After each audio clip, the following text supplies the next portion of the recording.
LIC employees union Alathur branch വനിതാ sub committee സാമൂഹിക ക്ഷേമ പ്രവർത്തനത്തിന്റെ ഭാഗമായി കുനിശ്ശേരി ചെങ്കാരം അംഗൻവാടിക്ക് ആവശ്യമായ fridge, 1000 litre water tank, motor, കോണി തുടങ്ങി 34,000 രൂപയുടെ സാമഗ്രികൾ നൽകി. അംഗൻവാടിയിൽ വെച്ച് നടന്ന യോഗം Erumur panchayat vice president R Ramesh Kumar ഉദ്ഘാടനം ചെയ്തു. ഇവിടെ സൂചിപ്പിച്ച പോലെ അംഗൻവാടികളിൽ ഏതാണ്ട് കുട്ടികളുടെ എണ്ണം കുറഞ്ഞുകൊണ്ടുണ്ട്. പല അംഗൻവാടികളിലും ചുരുക്കം ആളുകളിൽ നമ്മുടെ ഈ അംഗൻവാടിയിലാണെങ്കിൽ 16 കുട്ടികൾ പഠിക്കുന്ന പഞ്ചായത്തിൽ കൂടുതൽ ആളുകൾ പഠിക്കുന്ന ഒരു അംഗൻവാടി കൂടിയാണ്.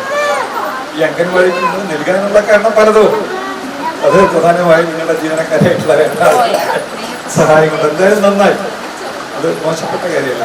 ഞങ്ങളുടെ പ്രദേശത്തേക്ക്, ഞങ്ങളുടെ കുട്ടി പഠിക്കുന്ന സ്ഥാപനത്തിലേക്ക്, ഞങ്ങളുടെ നാട്ടിലേക്ക് ഇത് എത്തിക്കുക എന്നുള്ളൊരു മനസ്സ് വലിയ പ്രധാനമാണ്. അത് വളരെ പ്രധാനപ്പെട്ട. അപ്പോൾ ആ രൂപത്തിലേക്കുള്ള മാറ്റം കൊണ്ടായിരിക്കാൻ പറ്റിയത്. അത് വലിയ കാര്യമാണ് സംബന്ധിച്ചത്. അപ്പോൾ നമുക്കറിയാം, നമ്മുടെ കേരളത്തിൽ വലിയ പ്രളയം ഉണ്ടായപ്പോൾ കേരളത്തെ സംരക്ഷിച്ചത് നമ്മളെപ്പോലുള്ള മലയാളികളാണ്.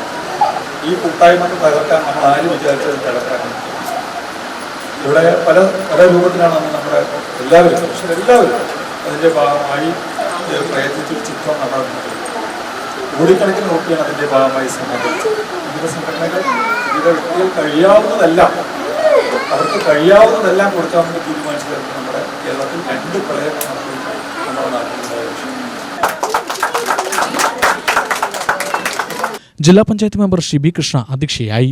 യോഗത്തിന് LIC employees union Alathur branch വനിതാ sub committee convener Darshana MS, anganwadi അധ്യാപിക Nalini, Alathur block panchayat member K Baburaj, south zone insurance employees federation working committee member Pradeep Shankar, P Haroon, Erumur panchayat ക്ഷേമകാര്യ standing committee chairman Raseena Razak, ward മെമ്പർമാരായ രാധിക, ലീല, ജബീന എന്നിവർ സംസാരിച്ചു.